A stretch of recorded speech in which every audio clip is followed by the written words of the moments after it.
Hello friends, book चिंतन पर आप सभी का स्वागत है। पैसे से जुड़े फैसले करना हम सबकी जिंदगी का एक अहम हिस्सा है। लेकिन क्या आपने कभी सोचा है कि पैसा कमाना और उसे संभालना सिर्फ मैथ्स या फाइनेंस का खेल नहीं है, बल्कि यह हमारी सोच, आदतों और भावनाओं का भी गहरा असर होता है। द साइकोलॉजी ऑफ मनी किताब हमें यह समझाती है कि पैसा केवल एक टूल नहीं है, बल्कि यह हमारी मनोवृत्ति और व्यवहार का प्रतिबिंब है। आज के इस वीडियो में हम आपको दी साइकोलॉजी ऑफ मनी की मुख्य बातें और पाठ सिखाएंगे ताकि आप पैसे को समझदारी से संभाल सकें, बेहतर फैसले ले सकें और एक सुखद और सुरक्षित भविष्य की ओर कदम बढ़ा सकें। यह बुक समरी खासकर उन लोगों के लिए है जो न केवल पैसा कमाना चाहते हैं, बल्कि इसे लंबे समय तक बचाना और बढ़ाना भी चाहते हैं। तो इस सफर पर हमारे साथ बने रहिए। आज हम फाइनेंस से related book the psychology of money किताब के बारे में पढ़ेंगे। इस बुक को मॉर्गन हाउसलूक, जो एक प्रसिद्ध लेखक और फाइनेंस एक्सपर्ट हैं, उन्होंने लिखा है। इस किताब में उन्होंने पैसे को लेकर 19 छोटे छोटे चैप्टर्स में कई बातें समझाई हैं, जिसे हम में से ज्यादातर लोग पैसे को लेकर नजरअंदाज कर देते हैं। यह किताब हमें यह सिखाती है कि पैसा सिर्फ एक गणितीय विषय नहीं है, यह हमारी मनोदशा, धैर्य और अनुशासन पर आधारित है।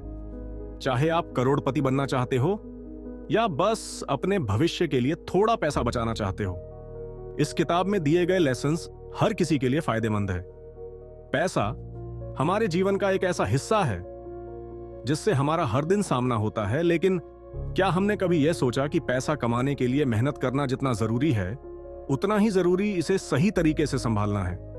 अक्सर हम लोग पैसे को लेकर गलत धारणाएं बना लेते हैं, जैसे कि ज्यादा पैसा होना मतलब खुशी और संतोष है। तेजी से अमीर बनने का कोई शॉर्टकट निवेश या बचत के लिए बहुत ज्ञान या विशेषज्ञता की जरूरत नहीं होता है। बस सही जानकारी, कुछ बेसिक्स के साथ काफी है। मॉर्गन हाउसलूक कहते हैं, दोस्तों, हम सभी की जिंदगी में पैसे से जुड़ी अलग अलग कहानियां होती हैं। कुछ लोग पैसा बहुत मेहनत से कमाते हैं, लेकिन गलत निवेश की वजह से सब कुछ खो देते हैं। वहीं कुछ लोग पैसे को सिर्फ शो ऑफ करने का जरिया समझते हैं और अंत में खाली हाथ रह जाते हैं। द साइकोलॉजी ऑफ मनी कहती है कि हमें अपने पैसे से जुड़ी इन भावनाओं और आदतों को समझना होगा। उदाहरण के तौर पर, आप अपनी तनख्वाह का कितना हिस्सा बचाते हैं? क्या आप बिना सोचे समझे खर्च करते हैं? क्या आप कभी फ्यूचर के लिए निवेश करने से डरते हैं? अगर इन सवालों का जवाब ढूंढ लिया तो यकीन मानिए, आप अपनी फाइनेंशियल जिंदगी में एक बड़ा बदलाव देख सकते हैं। अब सवाल यह है कि आपको यह बुक समरी क्यों सुननी चाहिए? क्योंकि यह सिर्फ एक किताब का समरी नहीं है, बल्कि एक ऐसा गाइड है जो आपको जिंदगी में पैसा कमाने, बचाने और बढ़ाने के स्मार्ट तरीके सिखाएगा। मैं आपको आसान भाषा और प्रैक्टिकल उदाहरणों के साथ समझाऊंगा कि पैसा सिर्फ अमीर बनने का जरिया नहीं है, बल्कि आजादी पाने का साधन है। कैसे छोटी छोटी आदतें आपको फाइनेंशियल तौर पर मजबूत बना सकती हैं, क्यों धैर्य और अनुशासन सबसे बड़ी कुंजी है, चाहे आप कितना भी पैसा कमाते हो। तो चलिए इस इंटरेस्टिंग और इंफॉर्मेटिव सफर की शुरुआत करते हैं। वीडियो में आगे बढ़ने से पहले अगर आप पहली बार इस चैनल पर आए हैं तो चैनल को सब्सक्राइब करना ना भूले। यहां आपको किताबों के सारांश के साथ जिंदगी को बेहतर बनाने वाले टिप्स और ट्रिक्स मिलेंगे। और अगर आपको यह वीडियो अच्छा लगे तो इसे लाइक और अपने दोस्तों के साथ शेयर जरूर करें। चलिए अब शुरुआत करते हैं दुनिया का greatest show, the greatest show on earth, author Morgan Housel जब कॉलेज में थे तो पैसे कमाने के लिए वैलेट की जॉब किया करते थे। जहां वह जॉब करते थे वह लॉस एंजल्स का एक आलीशान और महंगा होटल था। एक बार वहां एक गेस्ट आया जो अक्सर उस होटल में आया करता था। वह लड़का एक टेक्नोलॉजी एग्जीक्यूटिव था और काफी तेज दिमाग वाला था। सिर्फ 20 साल की उम्र में ही उसने वाईफाई राउटर के लिए एक ही कंपोनेंट डिजाइन करके उसे पेटेंट करवा लिया था। उस यंग मिलियनेयर ने कई सारी टेक कंपनी स्टार्ट की और बाद में उन्हें बेच दिया। वह काफी सक्सेसफुल था, लेकिन पैसे के मामले में वह थोड़ा अनलकी था।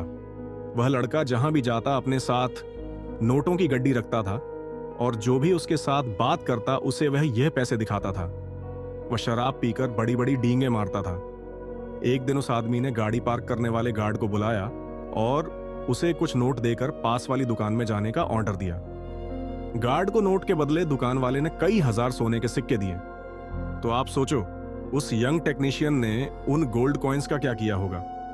आपको हैरानी होगी ये जानकर, उसने वो कॉइन्स समुद्र में फेंक दिए। उसने अपने दोस्तों को भी बुला लिया और सबने मिलकर वो कॉइन समुद्र में ऐसे फेंक दिए जैसे कोई तालाब में पत्थर फेंकता है।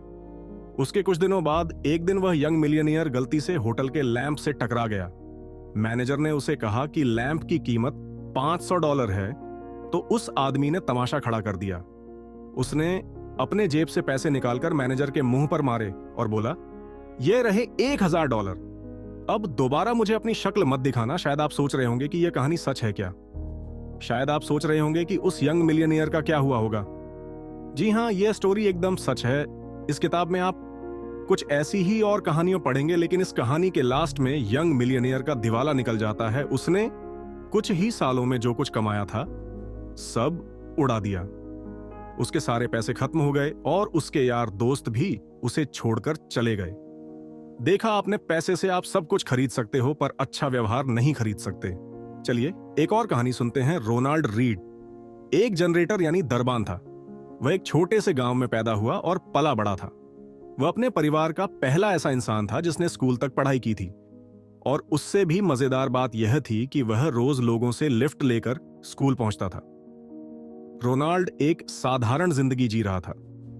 25 साल उसने एक गैस स्टेशन में गाड़ियां रिपेयर करने का काम किया। उसने जेसी पन्ने में 20 सालों तक फ्लोर की सफाई का काम किया। 38 साल की उम्र में रोनाल्ड ने 1-2 बेडरूम का घर खरीदा। उसने वह घर $12,000 में खरीदा और अपनी पूरी लाइफ उस घर में गुजारी। रोनाल्ड की शादी भी हुई पर कोई बच्चा नहीं हुआ। जब वह 50 का हुआ तो उसकी वाइफ चल बसी थी। उसके पड़ोसी का कहना था कि रोनाल्ड की मनपसंद हॉबी लकड़ियां पटाना था। जिस दिन रोनाल्ड ने न्यूज हेडलाइन बनाई वह दिन था उसकी मौत का। यह 2014 की बात थी। वह 52 साल का था। रोनाल्ड रीड के पास $8 मिलियन थे। उसने $2 मिलियन अपने 2 सौतेले बच्चों के लिए छोड़े थे और $6 मिलियन एक लोकल हॉस्पिटल और लाइब्रेरी को दान कर दिए थे। अगर आप विकिपीडिया में रोनाल्ड रीड के बारे में सर्च करेंगे तो उसमें आपको पता चलेगा कि वह एक चौकीदार, गैस स्टेशन अटेंडेंट, इन्वेस्टर, समाज सेवक और मिलियनियर था। लेकिन यह कैसे हुआ? इसमें कोई ट्रिक नहीं है। रोनाल्ड ने कोई लॉटरी नहीं जीती थी और ना ही उसे कोई खानदानी पैसा मिला था। रोनाल्ड इतने सालों से पैसा बचाकर ब्लू स्टॉक चिप्स में इन्वेस्ट कर रहा था। बस इतनी सी बात थी, वह एक एक पैसा सेव करता था। यहां तक कि उसने कभी इंटरेस्ट भी नहीं निकाला था। उसने अपनी सेविंग को सालों साल कंपाउंड किया था और उसकी मौत तक उसके पास $8 मिलियन रकम जमा हो चुकी थी। क्या आप कंपाउंडिंग का कॉन्सेप्ट जानते हैं? इसके बारे में हम बाद में बात करेंगे, लेकिन उससे पहले आपको एक और स्टोरी सुननी चाहिए। अब जरा एक नजर डालते हैं उस आदमी पर जो डोनाल्ड रीड से बिल्कुल हटकर था। रिचर्ड फ्यूस्कन मेरिल लिंच में एक एग्जीक्यूटिव था। उसने हार्वर्ड से MBA किया था और वह 40 की उम्र में रिटायर हो गया था। एक बिजनेस मैगजीन की 40 under 40 most successful people list में उसका नाम भी शामिल था। कनेक्टिकट में रिचर्ड का 18,000 स्क्वायर फीट का बंगला था, जिसमें 2 स्विमिंग पूल, 2 लिफ्ट, 7 गैराज और 11 बाथरूम थे। इस बंगले की मेंटेनेंस का खर्चा ही $900 महीना था और मेंटेनेंस में रिचर्ड ने काफी बड़ा उधार लिया था। लेकिन फिर उसकी किस्मत ने करवट बदली। 2008 में फाइनेंशियल क्राइसिस आया और रातों रात रिचर्ड फुटपाथ पर आ गया। उसी साल उसने बैंक करप्टेंसी के लिए फाइल किया। इन दोनों यंग मिलियनियर रोनाल्ड रीड और रिचर्ड की कहानी से हमने क्या सीखा? फाइनेंशियल सक्सेस कोई साइंस नहीं है, बल्कि फाइनेंस ही एक ऐसी फील्ड है जहां रोनाल्ड रीड जैसे लोग भी सक्सेस हो सकते हैं। एक हम्बल एजुकेशन और एक्सपीरियंस वाला इंसान सर्जन, आर्किटेक्ट या इंजीनियर नहीं बन सकता, लेकिन फाइनेंस में रोनाल्ड रीड जैसा मामूली आदमी भी काफी बढ़िया अचीवमेंट कर सकता है। फाइनेंशियल सक्सेस एक सॉफ्ट स्किल है जिसे कोई भी सीख सकता है। यह एक यूनिक फील्ड है जहां आपकी नॉलेज से ज्यादा आप कैसे बचत करेंगे यह ज्यादा मायने रखता है। फाइनेंस की फील्ड पैसे की साइकोलॉजी समझने का तरीका है। आप चाहे जहां से भी हो, जैसे भी हो, पैसा आपका दिमाग बड़ा बना देता है। बस आपको हमेशा अलर्ट रहने और ध्यान देने की जरूरत है। हर कोई अमीर बन सकता है, पर हर कोई हम्बल नहीं होता, नेवर एनफ फंड के फाउंडर जॉन सी बोगल ने एक बार एक स्टोरी सुनाई थी। एक बिलियनियर के घर पर पार्टी हो रही थी। एक कोने में कर्ट वेंकेट और जोसेफ बैठे थे। दोनों अपने होस्ट की इनकम की बात कर रहे थे, जो कि एक हेज फंड मैनेजर था। कर्प ने कमेंट किया कि उस आदमी की एक दिन की कमाई भी जोसेफ के नोबल के एच वाइज की पूरे साल की बिक्री से भी ज्यादा है। इस पर जोसेफ ने कमाल का जवाब दिया। उसने कहा कि उसके पास वह है जो हेज फंड मैनेजर के पास कभी नहीं होगा, और वह है एनफ मनी। अभी आपकी सोर्स ऑफ इनकम क्या है? क्या आप बोल सकते हैं कि आपके पास एनफ मनी है? चलिए इन दो लोगों की स्टोरी से जानते हैं। रजत गुप्ता कोलकाता का गरीब लड़का था। वह एक अनाथ था, लेकिन 45 की उम्र में वह एक सीईओ बन गया।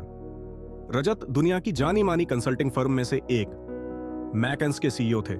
साल 2007 में जब वह कंपनी से रिटायर हुए तो उसके बाद उन्हें United Nations and the world economic forum में एक बड़ी इंपॉर्टेंट पोजीशन मिली। रजत 5 अलग अलग कंपनी के बोर्ड ऑफ डायरेक्टर भी थे।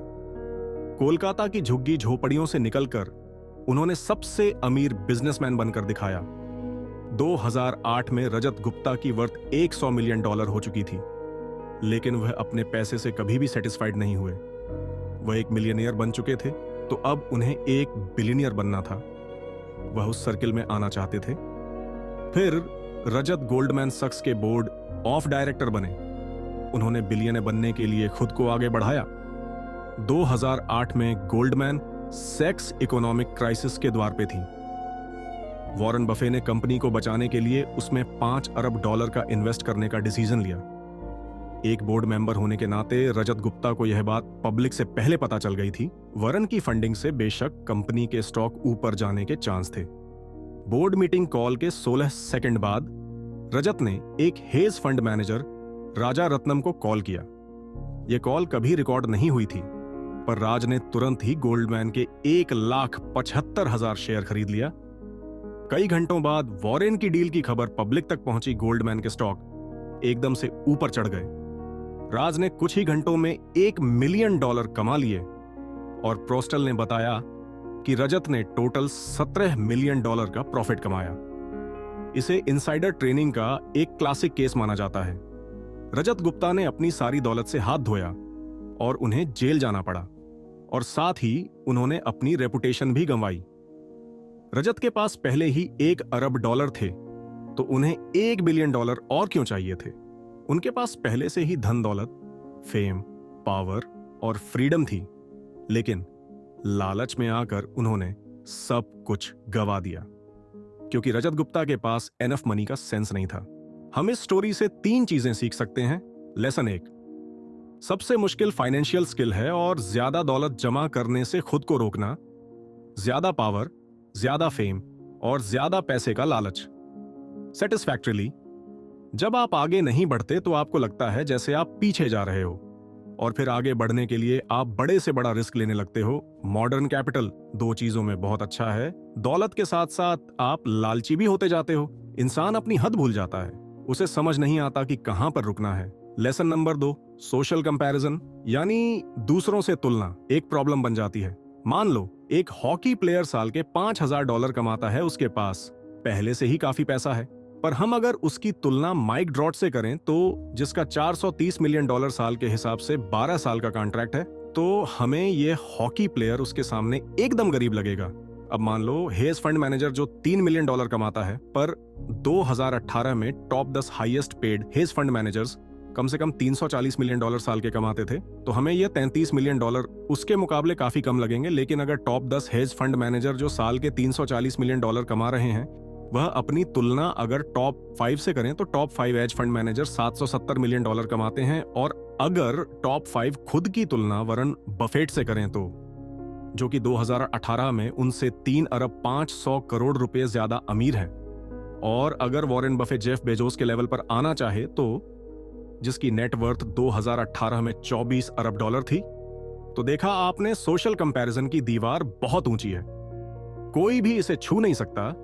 अगर आप इस खेल में शामिल हो जाओ कि मैं अपने दोस्तों जितना अमीर होना चाहता हूं, तो आप कभी नहीं जीत सकते, क्योंकि जीतने और पैसा कमाने की कोई लिमिट नहीं है। कोई पॉइंट नहीं जहां आपको एनफ लगे आप सेटिस्फाइड फील करो। जीतने का एक ही तरीका है कि लड़ो ही मत। मान लो कि आपके पास काफी मनी है, चाहे आपके आसपास के लोग और की चाहत में पागल हुए जा रहे हो। लॉस वेगस के एक डीलर ने एक बार कहा था, कसीनो में जीतने का एक ही तरीका है, घुसते ही बाहर निकल जाओ। सोचो आप एक एग्जीक्यूटिव विलेज की पार्टी में हैं। आप और आपके दोस्त डिस्कस कर रहे हैं कि कौन सबसे अमीर है, किसके पास सबसे बड़ा घर है, और कौन सबसे ज्यादा फेमस है, और किसे लोग सबसे ज्यादा पसंद करते हैं। लेकिन आप देखोगे कि विनर कोई भी नहीं होगा। जीतेगा वही जो अपने आप से सेटिस्फाइड है, जो एक छोटे से घर में प्यार करने वाली फैमिली के साथ एक हंसी खुशी, एक खुशहाल जिंदगी जी रहा है। लेसन नंबर 3, कुछ चीजें पैसे, फेम और पावर से भी बढ़कर होते हैं, चाहे आपके पास ये सब कितना ही ज्यादा क्यों ना हो। ये बातें रजत गुप्ता ने जेल से छूटने के बाद न्यूयॉर्क टाइम्स के अपने इंटरव्यू में कहा था। उनसे जब पूछा गया कि उन्होंने इस घटना से क्या सीखा, तो वह बोले, किसी भी चीज से ज्यादा अटैचमेंट मत रखो, चाहे वह आपकी रेपुटेशन हो या आपकी अचीवमेंट हो। ये चीजें कोई मैटर नहीं करती। इस हादसे ने मेरी पूरी रेपुटेशन बर्बाद करके रख दी है, लेकिन मैंने अब सीख लिया है कि मुझे इससे भी ज्यादा अटैचमेंट नहीं रखनी है। रजत गुप्ता खुद को बचाना चाहते थे। वह अपने गलत कामों के लिए सफाई दे रहे थे। वह खुद को ही तसल्ली दे रहे थे कि उनकी रेपुटेशन उनके लिए अब और मायने नहीं रखती। लेकिन उनका कहना गलत था। रेपुटेशन बेशकीमती है, फ्रीडम बेशकीमती है, परिवार और दोस्त भी बेशकीमती हैं। लोगों को प्यार करना और बदले में उनका प्यार पाना भी बेशकीमती है। खुशियां बेशकीमती हैं, लेकिन ये सब पाने का एक ही तरीका है कि आप अपनी हद समझें। आपको याद रहे कि कब रिस्क लेने हैं और कब एनफ का मतलब एनफ है कंपाउंडिंग मनी। एक फील्ड से सीखी हुई बातें हमें दूसरे फील्ड में काम आती है। सोचो, अगर मैं तुमसे कहूं कि अमीर बनने का सबसे आसान तरीका कुछ न करना है, तो अजीब लगेगा, लेकिन यही सच है। पैसा कमाना एक कला है, लेकिन उससे भी बड़ी कला है पैसे को बढ़ने देना। कंपाउंडिंग का असर ठीक वैसे ही होता है जैसे धीरे धीरे जमा होती बर्फ पूरी पृथ्वी को आइस एज में बदल देती है। यह एक धीमी लेकिन शक्तिशाली प्रक्रिया है जो समय के साथ चमत्कारी परिणाम देती है। इसे बेहतर समझने के लिए चलो इसे क्रिकेट और इन्वेस्टमेंट के एक दिलचस्प उदाहरण से जोड़कर देखते हैं। क्रिकेट और कंपाउंडिंग का खेल। मान लो विराट कोहली एक टेस्ट मैच खेल रहे हैं। शुरुआत में वे हर गेंद पर छक्का मारने की कोशिश नहीं करेंगे। वह धैर्य से खेलेंगे, सही गेंदों को छोड़ेंगे, सिंगल डबल लेकर धीरे धीरे स्कोर बनाएंगे। पहले 50 रन तक पहुंचने में उन्हें काफी समय लग सकता है, लेकिन एक बार सेट होने के बाद वह तेजी से चौके छक्के लगाकर अगले 50 रन जल्दी बना लेंगे। अब सोचो, उन्होंने पहले 100 रन 200 गेंदों में बनाए, लेकिन अगले 100 रन सिर्फ 80 गेंदों में आ सकते हैं। यही कंपाउंडिंग का असर है। धीमी शुरुआत लेकिन अंत में तेज ग्रोथ। अब इसी सिद्धांत को इन्वेस्टमेंट पर लागू करते हैं। मान लो राहुल और अमित नाम के दो दोस्त हैं। राहुल 25 साल की उम्र में हर महीने 5,000 रुपये की SIP सिस्टमैटिक इन्वेस्टमेंट प्लान में निवेश शुरू करता है। अगर उसे 12% सालाना का रिटर्न मिलता है तो 60 साल की उम्र तक उसके पास करीब 5 करोड़ रुपए होंगे, जबकि उसने कुल मिलाकर सिर्फ 21 लाख रुपए ही जमा किए होंगे। अब अमित की कहानी देखो। उसने सोचा कि अभी तो मजे करने की उम्र है, पैसे कमाने और बचाने की क्या जल्दी है। उसने इन्वेस्टमेंट शुरू करने में 10 साल की देरी कर दी और 35 साल की उम्र में SIP शुरू की। वह भी हर महीने 5,000 रुपये ही इन्वेस्ट करता है और उसे भी 12% का रिटर्न मिलता है। लेकिन 60 साल की उम्र तक उसके पास सिर्फ 1.5 करोड़ रुपए ही होंगे। फर्क सिर्फ 10 साल का है, लेकिन राहुल के पैसे 3.5 गुना ज्यादा बढ़ गए। यही है कंपाउंडिंग का जादू, जो जितना जल्दी शुरू करेगा उसे उतना बड़ा फायदा मिलेगा। शट अप एंड वेट की ताकत। सबसे बड़ा खेल धैर्य का है। वॉरेन बफे ने भी यही किया। उन्होंने 10 साल की उम्र में अपना पहला इन्वेस्टमेंट किया और 60 साल की उम्र तक बिना जल्दी किए अपने पैसे को बढ़ने दिया। क्या तुम जानते हो कि उनकी कुल संपत्ति 84.5 अरब डॉलर में से 90% से ज्यादा उन्होंने अपने 50वें जन्मदिन के बाद कमाई थी? इसका कारण सिर्फ कंपाउंडिंग का असर और लंबी अवधि का धैर्य था। असली ताकत यह नहीं कि आप कितना पैसा लगाते हो, बल्कि यह कि आप उसे कितने समय तक रहने देते हो। अब इस फॉर्मूले को एक सिंपल गणित से समझो। अगर कोई हर साल 1 लाख रुपए इन्वेस्ट करता है और उसे 12% सालाना का कंपाउंडिंग रिटर्न मिलता है, तो 10 साल में उसके पास 19.3 लाख रुपए होंगे। 20 साल में यह बढ़कर 2 करोड़ 3 लाख रुपए होंगे। 76 लाख 4,000 लाख हो जाएगा। 30 साल में यह रकम 2 करोड़ 9 लाख हो जाएगा। 40 साल में यह बढ़कर 10 करोड़ 30 लाख तक पहुंच जाएगा। अब सोचो, उसने सिर्फ 40 लाख इन्वेस्ट किए थे, लेकिन कंपाउंडिंग की ताकत से यह 10 करोड़ में बदल गया। यही कंपाउंडिंग की खूबसूरती है। यह आपको बिना मेहनत किए ही करोड़पति बना सकती है। बस शर्त यह है कि आप धैर्य रखें और समय को अपना जादू करने दें। कंपाउंडिंग का असली मंत्र, अगर कंपाउंडिंग को एक मंत्र में समझना हो तो वह यह होगा: जितना जल्दी शुरू करोगे उतना ज्यादा कमाओगे। यही वजह है कि अमीर लोग अपनी संपत्ति को लंबे समय तक बढ़ने देते हैं, बजाय इसे जल्दी निकालने के। पैसा कमाने और पैसा बनाए रखने में फर्क होता है। अगर तुम चाहते हो कि तुम भी लंबे समय में करोड़पति बनो, तो जल्दी शुरू करो, धैर्य रखो और कंपाउंडिंग को अपना जादू करने दो। क्योंकि अमीर बनने के लिए मेहनत से ज्यादा समय और धैर्य की जरूरत होती है। पैसे कमाने के बहुत तरीके हैं, लेकिन अमीर बने रहने का सिर्फ एक ही तरीका है। चलिए, तो ये बात हम इन 2 इन्वेस्टर्स की कहानी से सीखते हैं। जेसी लिवरमोर अपने टाइम का बेस्ट स्टॉक ट्रेडर्स में से एक था। वो 18वीं शताब्दी में पैदा हुआ था, जब दुनिया को पता भी नहीं था कि ट्रेडर कोई भी बन सकता है। उससे पहले ही उसने खुद को एक ट्रेडर के तौर पर एस्टैब्लिश कर लिया था। 30 साल की उम्र में ही जेसी ने $100 मिलियन कमा लिए थे। 1929 में स्टॉक मार्केट क्रैश हो गई, जिसकी वजह से ग्रेट डिप्रेशन आया। उन दिनों चारों तरफ बस यही न्यूज छाई हुई थी। वॉल स्ट्रीट के ना जाने कितने ही स्टॉक ट्रेडर्स ने सुसाइड कर लिया था। 29 अक्टूबर 1929 के दिन जेसी का परिवार घर पर उसका इंतजार कर रहा था। उसकी वाइफ और 2 बच्चे दरवाजे पर खड़े होकर उसके आने की राह देख रहे हैं, और उसकी मदर इन लॉ बेडरूम के अंदर बैठकर रो रही थी। जैसे ही घर पहुंचा, वह शॉक में था, पर इसलिए नहीं कि उसका दिवालिया निकल चुका था। उसने अपनी वाइफ को पूरी बात बताई हुई यूं था कि जेसी ने शर्त लगाई थी कि स्टॉक मार्केट नीचे आएगा, और उसका अंदाजा एकदम सही निकला और वह करोड़पति बन गया। उस दिन अक्टूबर 29 को उसने $3 बिलियन पैसे कमाए थे। जब हर कोई यह शर्त लगा रहा था कि स्टॉक के रेट ऊपर जाएंगे, तो उस वक्त जेसी ने भविष्यवाणी कर दी थी कि स्टॉक मार्केट नीचे गिरेगा। बस फिर क्या था, वह शर्त जीत गया और रातों रात बिलियनर बन गया। पर अब्राहम जो मानस के साथ कुछ अलग किस्सा हुआ। अब्राहम एक अमीर रियल एस्टेट डेवलपर था। 1920 के दौरान वह मिलियनेयर बन चुका था। बाकी ट्रेडर्स की तरह अब्राहम ने भी काफी बड़ी शर्त लगाई थी कि स्टॉक मार्केट ऊपर चढ़ता रहेगा। स्टॉक मार्केट क्रैश के कुछ दिनों बाद ही अब्राहम गायब हो गया। दरअसल उसने सुसाइड कर लिया था। अब फिर से जेसी लिवरमोर पर आते हैं और उसकी स्टोरी पूरी करते हैं। 1979 के क्रैश के बाद जेसी ओवर कॉन्फिडेंट हो गया। वह एक के बाद एक बड़ी बड़ी शर्तें लगाता चला गया और जीतता गया। जेसी को लगा कि वह यूं ही हमेशा जीतता रहेगा, लेकिन 1933 में उसने स्टॉक मार्केट में अपना सारा पैसा गंवा दिया। जेसी भी कुछ दिनों बाद गायब हो गया और उसने खुद की जान ले ली।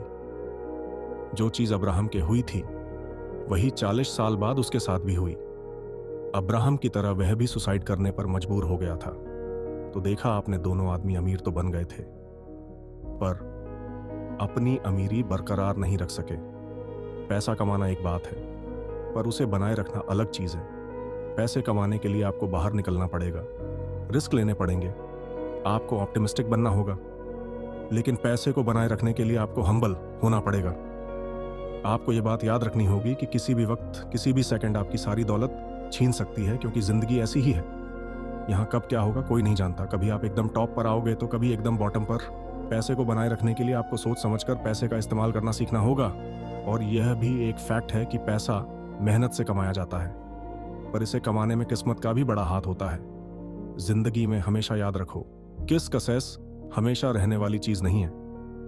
लाइफ में हार भी मिलेंगे और नाकामयाब भी बीते, कल की सक्सेस आने वाले सुनहरे कल की गारंटी नहीं दे सकती। अब हम वॉरेन बफे के पास वापस चलते हैं और देखते हैं कि उन्होंने 70 साल से अपनी वेल्थ कैसे मेंटेन करके रखी है। उन्होंने अपना पैसा 10 सालों के लिए इन्वेस्ट किया और 1 दशक से भी ज्यादा तक कंपाउंड होने दिया, और ऊला की उम्र में उनके पास 14.5 बिलियन डॉलर थे। वॉरेन को इन्वेस्टिंग आती है। उन्हें पता है कि इन्वेस्टिंग के लिए कौन सी कंपनीज बेस्ट रहेंगी। उन्हें यह भी पता है कि सबसे सस्ते स्टॉक्स कौन से हैं, और वह सबसे ज्यादा इफेक्टिव मैनेजर्स को जानते हैं, और इस तरह से वह एक अमीर आदमी बने। लेकिन वॉरेन ने अपनी वेल्थ कुछ इस तरह से बनाए रखी, वह किसी बहकावे में नहीं आए। उन्होंने 14 रिसेशन झेल लीने पर कभी भी घबराकर अपने स्टॉक्स नहीं बेचे। उन्होंने अपनी रेपुटेशन दांव पर नहीं लगाए। उन्होंने खुद को किसी एक स्ट्रेटजी, एक ओपिनियन या एक पासिंग ट्रेड तक सीमित नहीं रखा। उन्होंने कभी क्विट नहीं किया और ना ही रिटायर हुए। 65 साल के बाद भी वह कंपाउंडिंग करते रहे, और इस तरह वॉरेन सरवाइव कर गए। कंक्लूजन, आपने इस किताब में उस यंग टेक जीनियस की कहानी पढ़ी जिसने $100 के सोने के कॉइन्स समुद्र में फेंक दिए थे।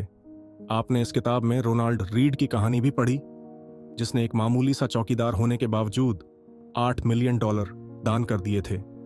आपने हार्वर्ड MBA ग्रेजुएट और रियल एस्टेट इन्वेस्टर रिचर्ड फस्को के बारे में भी पढ़ा, जिसने 2008 के क्राइसिस में सब कुछ गंवा दिया था।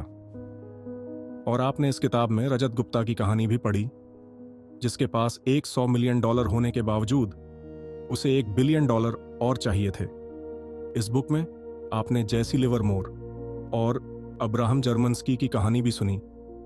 इनमें से दिन के $30 बिलियन कमाता था, जबकि दूसरा अपना सारा पैसा गंवा बैठा था। बाद में दोनों लोगों ने सुसाइड कर लिया था। आखिर में आपने इस बुक में वॉरेन बफेट के बारे में पढ़ा। तो इन सारे लोगों में से आप किसके जैसा बनना चाहोगे? याद रखो कि जिंदगी में रेपुटेशन, फ्रीडम, फैमिली, प्यार और आर्शी ही सबसे कीमती चीज है, जो पैसे, पावर और फेम से कहीं बढ़कर है। याद रखो, यह दुनिया गोल है और हार और जीत जिंदगी का एक हिस्सा है। कभी हमारे पास सब कुछ होता है और कभी कुछ भी नहीं।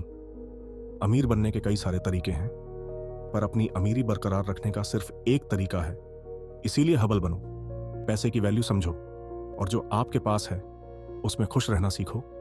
इस किताब में हमने पैसे से जुड़ी मनोविज्ञान और आदतों को समझने की कोशिश की। द साइकोलॉजी ऑफ मनी हमें यह सिखाती है कि पैसा केवल गणित नहीं, बल्कि हमारी सोच, व्यवहार और निर्णय लेने की प्रक्रिया का परिणाम है। समझदारी से पैसा खर्च करना, भविष्य के लिए बचत करना और धैर्य रखना सबसे अहम है। अगर आप इन सिद्धांतों को अपने जीवन में अपनाएंगे तो आप न केवल वित्तीय रूप से सफल होंगे, बल्कि मानसिक शांति भी महसूस करेंगे। इस किताब की शानदार समरी सुनने के लिए आपका दिल से धन्यवाद। अगर आपको यह जानकारी उपयोगी लगी हो तो वीडियो को लाइक करें, चैनल को सब्सक्राइब करें और कमेंट में हमें बताएं कि इस किताब से आपने कौन सा सबसे बड़ा सबक सीखा। आपकी राय हमारे लिए बेहद महत्वपूर्ण है। हम अगली वीडियो में फिर मिलेंगे, जहां नई किताबों और नई सीखों के साथ हाजिर होंगे। तब तक के लिए अपना ख्याल रखें, सीखते रहें और आगे बढ़ते रहें।